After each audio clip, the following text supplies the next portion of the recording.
A burial is being performed in the village, and the corpse buried in the cemetery. Pastor Nwachukwu usually return back to the cemetery under the cover of darkness, carrying a black leather bag filled with mysterious tools. He will walk along the graveside until he finds the freshest one. He will kill by the grave, his face calm and composed. In his bag, a curved dagger with inscriptions that glowed faintly in the moonlight, a bow carved from human bone filled with a dark thick liquid, candles made from unholy wax burning in a green flame. He will lit the candles, place them in a circle around the grave, and began his incantations. His voice low as he called unto the dead. Rise from the earth, lost souls, he whispered. Your strength is mine to command. The ground will tremble, crack forming in the soil. A faint mist will swept upward, swiggling and taking the shape of the deceased. The spirit, confused and frightened, would beg for release. Please, let me rest. I'm dead already. Give me rest, the spirit would cry. But Pastor Nwachukwu was merciless. Holding the dagger over the bone bowl, he cut his arm and let his blood drip into the liquid. As he chanted, the spirit form with shift, its resistance breaking. You belong to me now, he will say, his voice echoing unnaturally. With a final incantation, his spirit will dissolve into the air and flow into Pastor Nwachukwu's body. He shakes slightly as the stolen energy crosses through him, renewing his strength and enhancing his abilities. For years, Pastor Nwachukwu thrived on this dark power. The spirit he enslaved allowed him to heal the sick, predict the future, and perform wonders that left his congregation in awe. Pastor Nwachukwu was a man of the people. He had a smile that could light up the darkest room and word that smoothed the most troubled hearts. His sermons at the Divine Grace Church was filled with hope and love, drawing people from all corners of Okuru village. But it wasn't just his word that made him perfect. Miracles seemed to follow him. The sick healed, the barren conceived, and the hopeless found strength. To the villagers, Pastor Nwachukwu was a beacon of divine compassion. Behind the church lay the cemetery, a place where everyone feared but trusted under his care. No one visited it after the dead were buried, but they believed it was safe because of the pastor's prayers. No one suspected that the cemetery was the source of his power. Regina and her husband Emeka were the envy of Okuru's village.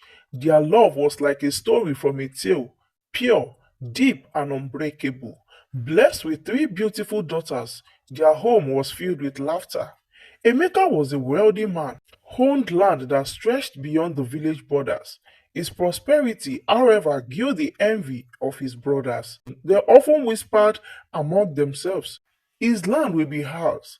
After all, he has no son to inherit them. One fateful day during a family reunion filled with drinks and food, their jealousy reached a boiling point. Under the guise of celebration, they poisoned Emeka drink. He returned home that night unaware of their betrayal. By morning, Regina woke up to a nightmare. Emeka's lifeless body lay beside her. Her scream pierced the early dawn, bringing neighbors rushing to her home.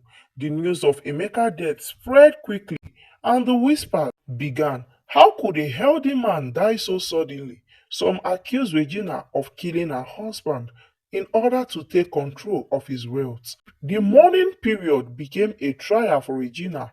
She endured the cruel rituals imposed on widows. Her hair was shaved, she was forced to sit on the bare ground, and she was denied proper food. Emeka brothers led the charge, their voices the loudest in accusing her. They should bury her alive with him, one of them sneered. But Regina stayed silent, her pain hidden behind a mark of resilience. Deep inside, she knew the truth. Emeka had been murdered. The burial day arrived, and the whole village gathered. Regina wore white, the color of mourning. Her eyes burned with quiet determination. While the men prepared to carry Emeka's coffin to the cemetery to bury, she secretly slipped a cutlass and a whip into the coffin. No one will see this, she whispered to herself. My husband, I'm putting this whip and cutlass into this coffin for you to pursue anybody that kill you. Kill them the way they killed you. Regina was certain her husband would not rest in peace until he killed the people that killed him. She was certain that her husband didn't die a natural death. She had grown up hearing stories of how restless spirits avenge wrongs. She prayed her action would bring justice. After Emeka had been buried in the cemetery beside the church, 3 nights after, Pastor Nwachukwu made his way to the cemetery under the cover of darkness. It was a secret. He didn't just pray for the dead, he harassed their spirits. Killing before Emeka's grave, he began his ritual. He lit candles and placed a bowl of black liquid beside him. Chanting in a strange language, he called out Emeka's spirit. Rise, he commanded. Your strength will serve me. Rise. But the ground beneath him began to tremble. The soil cracked open, and a ghostly figure emerged. Not the duckling spirit Pastor Nwachukwu expected, but a raging force. It was Emeka, holding the whip and cutlass Regina had hidden. You dare to summon me, Emeka's voice thundered, echoing through the cemetery. You defy the dead for your greed, but now your hand is here. Pastor Nwachukwu tried to chant a binding spell, but Emeka was too powerful. With a spring of the cutlass, Emeka slashed through the air, sending the pastor falling heavily on the ground. The other graves around them began to stir. The spirits of the dead rose, their faces twisted in anger. We are free, they cried, and we have justice. Back in the village, Emeka's brothers celebrated their newfound wealth. They have forced Regina and her daughters out of the house, and we already divided the land among themselves. As they drank and laughed, the room grew cold. The flickering lantern dimmed, and a chilling wind swept across. Suddenly, Emeka's spirit appeared before them, his whip cracking like thunder. You killed me. You claimed to be my brothers. You have the heart to take me out of this world. Now you will pay. His brothers screamed, trying to escape, but the doors and windows slammed shut.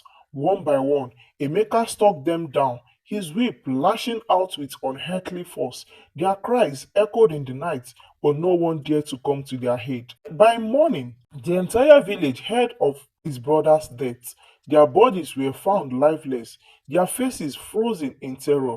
Regina's innocence was proven, and the villagers begged for forgiveness.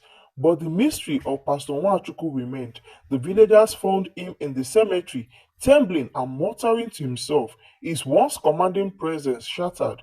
He confessed to his dark practices, revealing how he had used the spirits of the dead to perform miracles. Horrified, the villagers sealed the cemetery and abandoned the church. Regina and her daughters were welcomed back into the village. With the brothers gone, Emeka's land were returned to her. She rebuilt her life, knowing her husband's spirit had brought her justice.